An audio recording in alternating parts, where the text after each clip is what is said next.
안녕하세요. At the top of the most luxurious skyscraper in Seoul, Kang Ji-ho, CEO of the Kang Group business empire, gazed out at the city through the immense glass wall of his office. Tall, imposing, and known for his relentless coldness in business, Ji-ho was feared and admired in equal measure. His subordinates described him as a man of steel, a flawless strategist who never showed weakness. But beneath the unshakable facade, there was a lonely man, shaped by his family's expectations and the pressure of upholding a multi-million-dollar legacy. To him, love was a useless distraction, a luxury he couldn't afford. As Ji-ho reviewed contracts at his impeccably organized desk, in another part of the building, Han Soo-ah hurried through the corridors of the Kang Group administrative department, an efficient and dedicated employee. She divided her time between work and her late-night design studies. Raised by a single mother in a small neighborhood on the outskirts, she had learned early on to fight for what she wanted. Unlike the impeccably dressed executives in the company, Soo-ah didn't stand out. She wore simple, discreet clothes, but her eyes shone with determination. That afternoon, she was carrying a stack of urgent documents when she received an unexpected call from her supervisor. Worried about a possible mistake in one of the reports, she quickened her pace, trying not to be late. What she hadn't anticipated was the disaster that was about to happen. As she turned the corner leading to the elevators, Soo-ah didn't notice the figure coming down the hallway. The collision was inevitable. She stumbled, and in the blink of an eye, the documents she was holding flew through the air, scattering across the polished floor. "Aish!" she exclaimed, frustrated with herself. A towering shadow covered her vision. Slowly, she looked up and froze. Standing before her was Kang Ji-ho, watching her with an unreadable expression. He wore a perfectly tailored suit, and his sharp gaze carried a mixture of surprise and restrained irritation. "Do you always walk around without looking where you're going?" His voice was low, but laced with authority. Soo-ah felt her face heat up.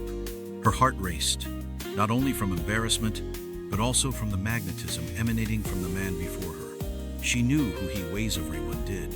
The all-powerful CEO, her supreme boss. "I'm sorry, sir. I didn't notice." Ji-ho sighed, and to the surprise of everyone watching the scene, he knelt down to help her pick up the papers. A murmur spread among the employees around them. CEO Kang never did something like this. He was known for his coldness, for keeping an impenetrable distance from everyone. Soo-ah's fingers trembled slightly as she took the documents he handed her. Their eyes met for a brief moment. There was something in that exchange, a silent, yet intense connection. Ji-ho broke the eye contact first. He stood up without saying another word, adjusted his blazer, and walked away, leaving Soo-ah still kneeling, processing what had just happened. "You're lucky, Soo." "Ah," whispered a colleague beside her. "No one has the courage to touch the CEO and live to tell the tale." But Soo-ah could hardly respond. Her heart was racing. Maybe it had just been a casual encounter. Or maybe, without realizing it, she had just taken the first step towards something that would change her life forever. The days following the fateful encounter between Han Soo-ah and Kang Ji-ho passed in an unusual manner. For Soo-ah, the CEO was no longer just a distant name in corporate emails or an untouchable figure in company meetings. He was a real man, with an overwhelming presence, and a gaze that, since that day, seemed to pierce her soul every time they crossed paths in the halls of Kang Group. Ji-ho, for his part, found himself thinking about the employee more often than he would have liked. There was something intriguing about her, not just her frightened expression, or the fact that, unlike everyone around him, she didn't try to impress him. She seemed genuine, simple yet determined. This bothered him more than he would admit. That afternoon, Ji-ho was reviewing documents in his office when his attention was diverted by a notification on his phone. His assistant reminded him of a visit to the administrative department to inspect financial reports. He didn't usually deal with these matters personally, but decided to go perhaps to satisfy his silent curiosity. Meanwhile, on the lower floor, Soo-ah was organizing files when her demanding supervisor, Mrs. Choi, announced in a firm voice, "The CEO Kang will be here in 5 minutes. I want everything flawless." Soo-ah swallowed hard.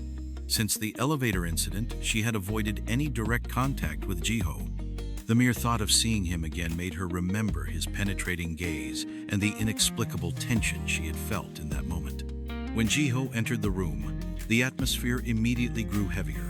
Silence overtook the space as employees respectfully bowed. Sua lowered her head, trying to remain invisible, but it was no use. Jiho's sharp gaze soon found her. Han-Su! Ah, he called, his voice firm, but with no trace of hostility. She froze. She could feel all eyes on her as she gathered the courage to lift her eyes. Yes, sir? Jiho picked up one of the reports and flipped through the pages before asking, "Were you responsible for this cost revision?" Sua nodded, expecting some criticism. Instead, Jiho gave a slight nod of satisfaction and closed the folder. "Good job. Keep it up." The room was in shock. Kang Jiho never directly praised anyone. Sua blinked, surprised, unsure of how to respond. Jiho, however, didn't wait for a response. He simply left the report on the desk and turned to leave. But before passing through the door, he glanced at Sua. Just for a moment, but it was enough for her to realize he hadn't forgotten her. And perhaps, just like her, he too was confused about why it was affecting him so much. Since the unexpected praise from Kang Jiho, Han-Sua found herself caught in a spiral of conflicting emotions. Life at Kang Group went on as usual, but now she couldn't avoid the curious glances from her colleagues, who whispered about the CEO's inexplicable interest in such an ordinary employee like her. Jiho, on the other hand, was trying to understand his own unease. He had never cared about the personal lives of his employees, but with Sua, it was different. There was something about her that disarmed him, her simplicity, her dedication, the way she didn't try to impress him, like so many others did. That's why when he found out that she often stayed late working, he came up with an excuse to get closer. That night, Sua was organizing the last of the reports before heading home. The space was nearly empty when she heard firm footsteps approaching. When she lifted her head, she saw Jiho standing next to her desk. Her heart raced. "Still working at this hour?" He crossed his arms, watching her with interest. "Ah, yes, sir. I just wanted to finish before leaving." Hurriedly shuffled the papers, nervous at his unexpected presence. Jiho stood in silence for a moment, as if considering something. Then, without beating around the bush, he made an invitation that completely took Sua by surprise. "Have you had dinner?" She blinked, stunned. "What?" "I'm going out for dinner. If you haven't eaten yet, you can come with me." His voice was firm, but without arrogance. Sua looked around, as if searching for a witness to confirm that this was really happening. Going out for dinner with the CEO, the most powerful man in the company? It seemed surreal. But before she could find an excuse to refuse, he added, "Consider this a thank you for your excellent work." She hesitated. She didn't want to attract more attention than she already did. But something in Jiho's expression, something subtly vulnerable, almost lonely, made her accept. "All right. Thank you, sir." In that moment, without either of them fully realizing it, an invisible line had been crossed. And that dinner would be just the beginning of something far bigger than either of them could have ever anticipated. The dinner was supposed to be a trivial event, but for Han-Sua, it felt like a dream far removed from her reality. Sitting across from Kang Jiho in an upscale restaurant, she felt out of place. The sophisticated atmosphere, the crystal glasses, and the curious glances from the people around her made her heart pound in her chest. She barely knew how to behave in front of him, the most powerful man in Kang Group, who was now watching her with an unreadable expression. "You seem nervous," Yo remarked, setting his utensils down on the table. Sua tried to laugh, but her voice came out tense. "Well, I never imagined I'd be having dinner with my boss." Jiho tilted his head slightly, his eyes analyzing every feature of hers. "I never imagined that either, but I think it's important to get to know those who make a difference in the company." She blinked, surprised. "We do?" A rare smile curved Jiho's lips. "In your case, yes." For a moment, the world seemed to shrink around them. Sua looked away, feeling the warmth rise in her face. The way Jiho was looking at her as if he were trying to unravel her secrets, made her uneasy. The conversation turned lighter.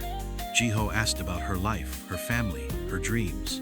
Suah hesitated before answering, not used to sharing her story, but was surprised by his genuine interest.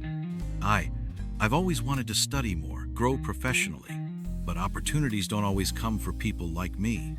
Jiho was silent for a moment, his fingers tapping against the table. Opportunities don't always appear, but they can be created. Suah looked up at him, surprised by the intensity in his tone. Jiho seemed to be speaking from personal experience, as if he too had fought to get where he was. When they left the restaurant, the night was cold and silent. Jiho walked beside her to the car he had called to take her home. Before she got in, he held the door open for a moment, locking his gaze with hers. "Thank you for accepting the invitation." Suah smiled shyly. "Thank you for dinner, Mr. Kang." He sighed, running a hand through his hair. "Just Jiho. When we're outside the office." Suah's heart skipped a beat. It was a small request, but it was loaded with meaning. As she got into the car and drove away, she realized something had changed between them. And somehow, it both scared and attracted her just as much. The next morning, Suah entered the office as she did every day, but something was different. The furtive glances from colleagues, the hushed whispers, and the murmurs down the hallway unsettled her. She wondered if she was imagining things, until her friend Minji approached with a look of pure shock on her face. "Suah," Minji whispered, "did you see the news?" Suah's heart tightened in her chest. "What news?" Minji opened her phone and showed her the screen. There was a headline in bold letters: "CEO Kang Jiho spotted dining privately with unknown employee." Below, a photo taken from a distance showed Suah and Jiho at the restaurant the night before. The image didn't reveal anything compromising, but the simple fact of being next to the CEO at a private dinner was enough to spark a storm of speculation. Suah felt her legs weaken. This can't be happening. But it was. And the proof came moments later when her supervisor, Mrs. Choi, appeared with a dark expression. "Hansu, President Kang wants to see you in his office." Now, the chill ran down her spine immediately. Suah crossed the building under the watchful eyes of the employees and entered Jiho's imposing office. He was standing with his back to the door, gazing out at the city through the glass windows. "Close the door." His voice was firm, but not hostile. Suah obeyed and waited, nervous. Jiho turned, his sharp and serious gaze meeting hers. "Are you all right?" The question caught her off guard. She hesitated before nodding. I don't know. Everyone is talking. My name is on a gossip website." Jiho sighed and ran a hand through his hair. "I should have seen this coming." Suah stared at him. "Is this going to affect you?" He let out a light laugh, but there was no humor in it. "They always talk about me. But you," he clenched his fists. "I didn't want you to go through this." Suah felt something strange in her chest. Was he worried about her? Not as a boss, but as Jiho, the man who, for the first time, seemed to see her for who she really was. "What now?" she asked, her voice almost a whisper. Jiho moved closer, his eyes holding hers firmly. "Now, I'll take care of this, and you'll have to trust me." And at that moment, Suah knew that her life would never be the same again. The storm at the company was more intense than Suah could have ever imagined. The rumors about her involvement with Kang Jiho not only spread through the halls of Kang Group, but also reached high society and, worse, the CEO's family. That night, Suah received an unexpected call from Jiho. His voice was thick with tension. "Meet me in the garden of the Grand Seoul Hotel. We need to talk." Her heart raced. Something was wrong. When she arrived at the location, she found Jiho standing under the soft lights of the garden, his expression closed off. Before she could say anything, he spoke. "My father demanded that I distance myself from you." Suah froze. "What?" "He wants me to transfer you to another branch or have you leave the company." The impact of those words hit her like a blow. Suah felt her eyes burn, but she held her head high. "And what will you do?" Jiho stepped closer, holding her hands tightly. "I won't back away." I've fought my whole life to not be a puppet to my family. I'll protect you, Sua, but I need to know if you want to fight by my side. She looked at him, seeing the sincerity in his eyes. All the fear, all the doubts were still there, but something stronger was growing inside her. The desire to be with him, no matter the obstacles. I trust you, Jiho. He smiled, a sincere and hopeful smile. Then let's face this together. The following days were a battle. Jiho faced his family, making it clear that he would not give up his happiness. The media continued to speculate, but over time, the rumors cooled down. Sua remained at the company, proving her competence and earning respect. Months later, Jiho proposed to her in front of all the employees, a declaration that she was and always would be his choice. And, standing beside him at the altar, Sua knew she had made the right decision. They had not only overcome the challenges, but had also built a future together where love would always prevail.